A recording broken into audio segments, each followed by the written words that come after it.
Hi, hello, vanakkam, and welcome to yet another episode on Little's Law YouTube channel.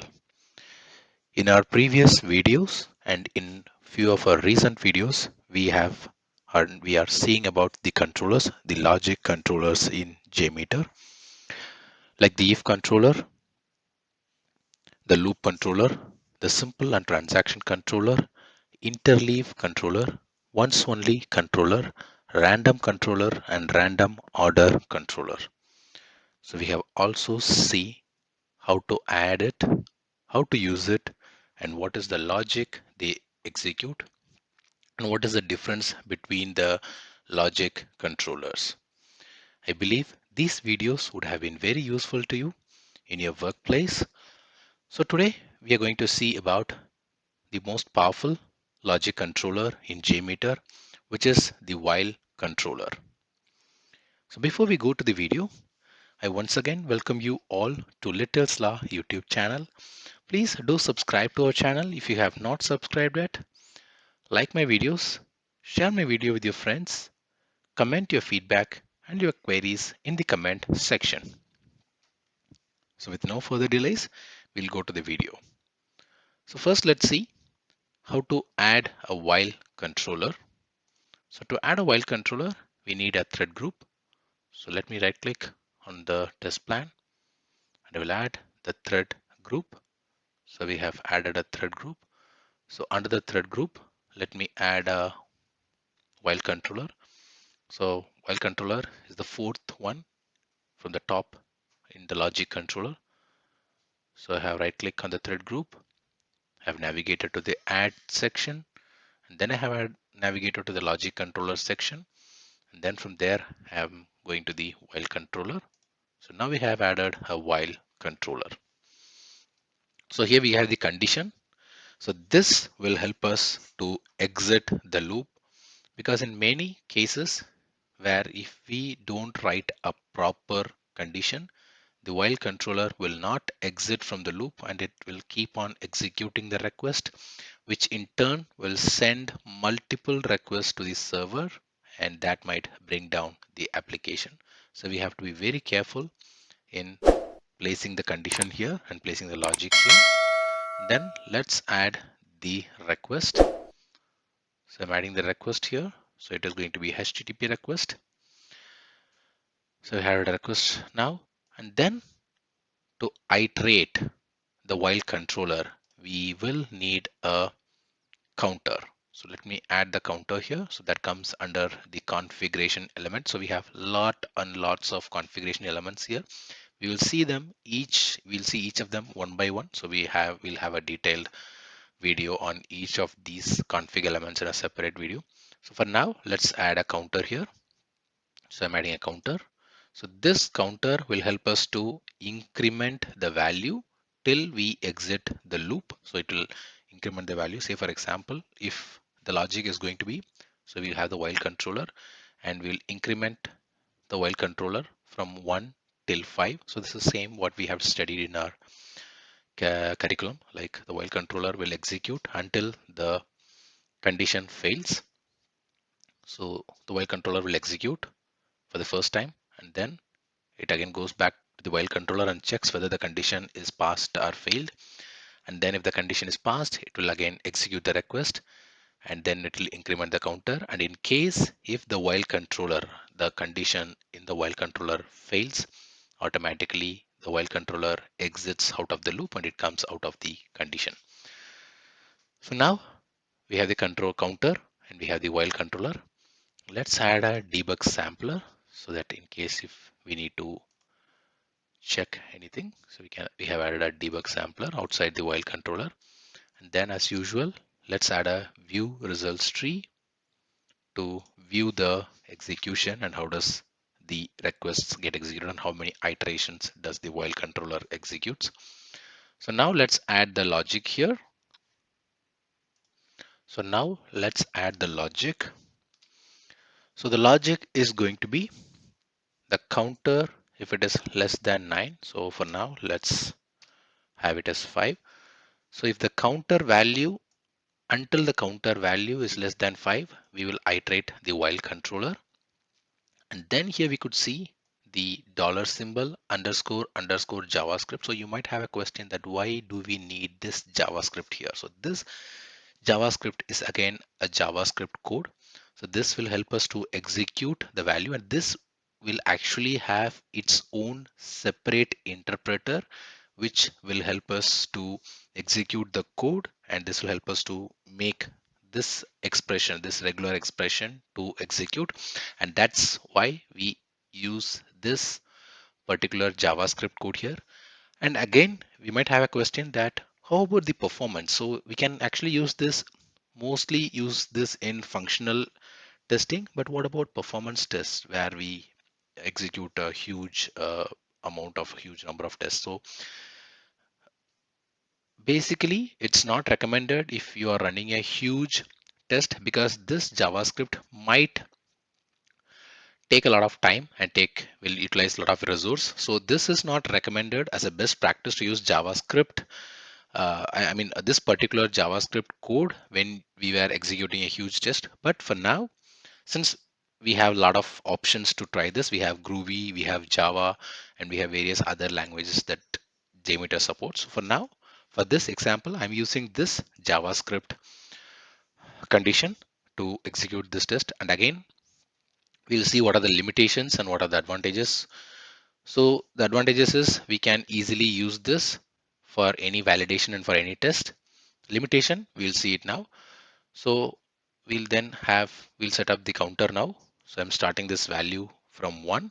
So which means while the counter value will be 1 now, and then we'll increment the value to 1, and I'm naming the value to counter. So which means this counter value is actually 1 at the beginning of the test, and every time it increments to 1 until it reaches 5.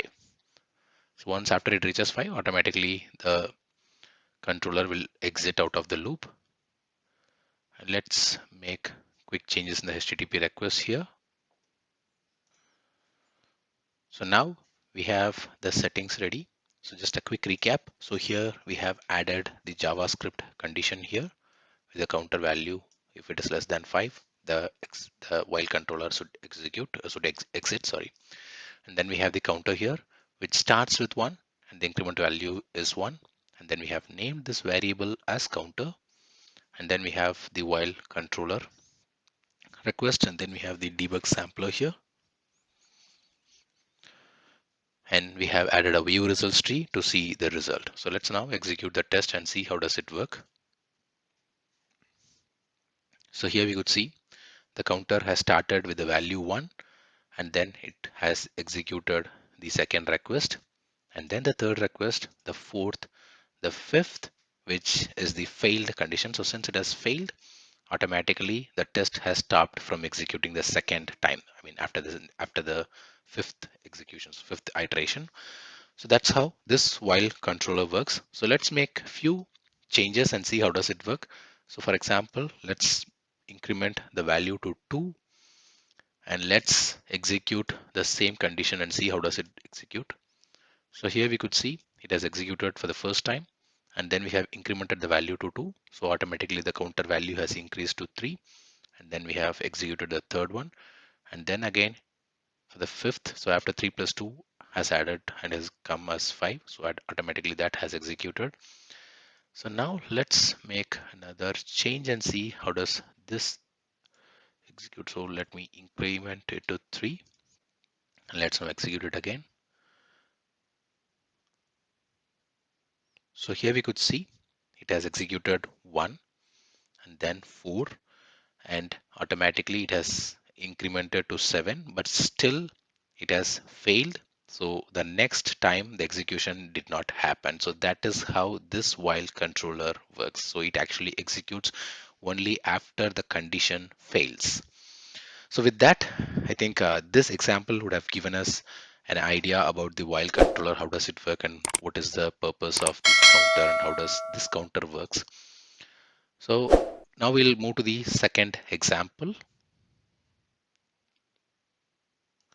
And before we move to the second example, I just want to tell you about the limitation that this particular condition has and why do we prefer the second option. which I wanted to tell at the starting, but then I forgot. So now, so here we could see the value, the integer as 5, and even up to 9, the test will work fine. So we have added 9 if you work. So here we could see up to number 9, the test has successfully executed. So what in case if I want to execute up to 10? So here you could see the integer has changed. So instead of the color, I mean, you could see the color has changed here. So which means it does not accept the integer if it is more than 1 digit. So that is one of the limitations we have here. So that's the reason we are going for the second option. So even I can execute and show you. So here it has again took the value as 1. So that's the reason it has executed only 2 requests and automatically it has stopped execution. Say for example, if I'm executing it for 20, so you could see here that it will execute up to 3, which means it takes the value as 2, and that's the reason it has executed 3 times. Say for example, if I'm executing as 50, and again you could see here it will execute up to 5 and 6. So that is the reason, and it will not give a proper value or proper number of iterations. So that is the reason, and that is the limitation of using this particular condition in the while controller. So we will use the other option, so which is the other one, which where we include the sampler and a post processor. So that sampler and processor will actually act as a counter, and also it will give us a freedom of setting up any number of values in the counter. So let's go to the second example now. So to do that, we'll need to have the setup. So first we'll add a thread group. We'll add a separate thread group. And then we'll add the sampler here. So the sampler is JSR223 sampler. So this sampler is actually the sampler where it supports multiple languages. It supports Java, JavaScript, Bean Shell, BSH, and any language that is given here it supports. And this sampler actually helps us to sit and work on the logic, but again they will not send any response, and we cannot even find the response in the view results tree. I will show you while we execute the test. So this will actually work as a sampler where it helps us to work on the parameter, and we can even pass the files. We can even set the parameter here, and even we can override the script what we write here through the file. So we can even upload the file, and we can even send the script even to this file.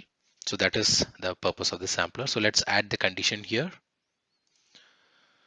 So here is the condition. So we have set up a value which is my counter, and the maximum value that is 5. So which means if the value is has reached 5, sorry, if the so here we have set the value, the starting value as 5. So what we initially did with this counter. So here the starting value is 1, and we are setting this particular starting value here in this sampler as 5, and the name, so the counter name, we have defined the variable name here. So the variable name is my counter and the starting value is 5. So let's now add the while controller here. So to add that, again it's the same process, right click, add logic controller and a while controller, and then we'll add the HTTP request which comes under the sampler. So this is what we are going to execute. And then are we going to add the counter? A big no. So we are not going to add a counter. Instead, we are going to add a post processor, and that will take care of incrementing the value. And we'll do that using the JSR223 post processor. So this will actually take care of the incrementing of the value during each iteration. So let's set up the condition for that. So in this code, at this particular line, we could see we are declaring the value my counter here, and the increment is going to be plus 10 in each of the iterations. So initially here we could see we have incremented 1 in each count in each iteration. But here in this particular iteration and this particular test, we are going to increment 10 for during each iteration. So we are going to add that value with the my counter value. So initially it starts with 5. So for the first iteration, it's going to be 15. Then we are going to put the value into the my counter so that the value to the my counter will be updated as 15. And when it comes to the next iteration, it is going to be 15 plus 10, and then 25, it gets 25 here, and then it comes as 25 plus 10 in the next iteration, and it's going to be 35 here. So this way we are going to iterate and we are going to increment the value. And let's add again a debug sampler at the end of the script, and then we'll add a results tree to view the results.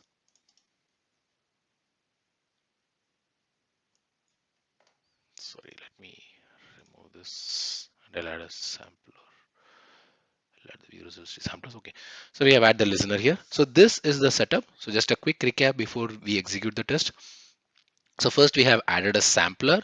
This will declare the value, or this will set up the value, or this will set up the initial value, which is 5.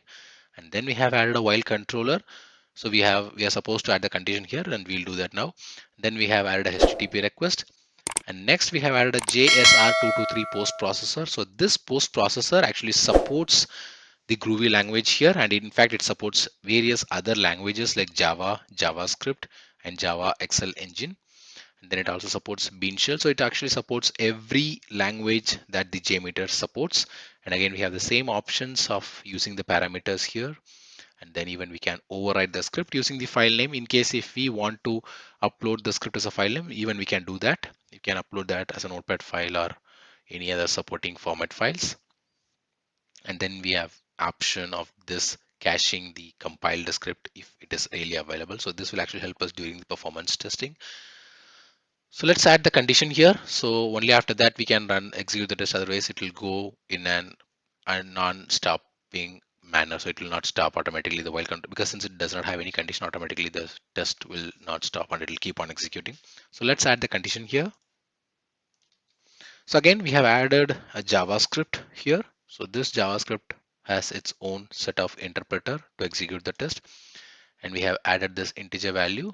So this my counter is the value that we are going to check whether if it is less than 100, until it is less than or equal to 100, the test will execute, and once it fails, it will execute and it will exit the loop.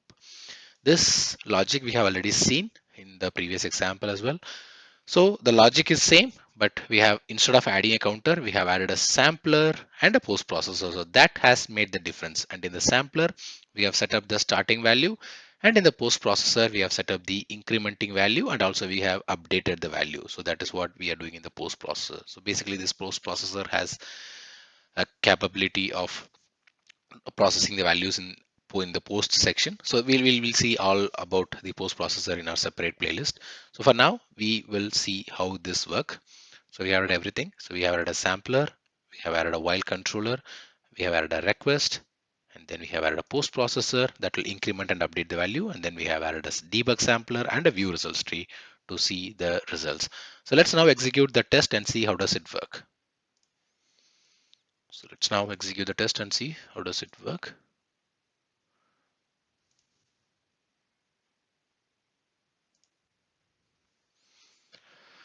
So here, as we have set the initial value as 5, so it started with 5 and then increment 10 in each of the iteration, and it has end up with 95, since after it went and the condition is more than 100, so automatically it does not execute, and that has stopped from execution. So, and that's the reason we have got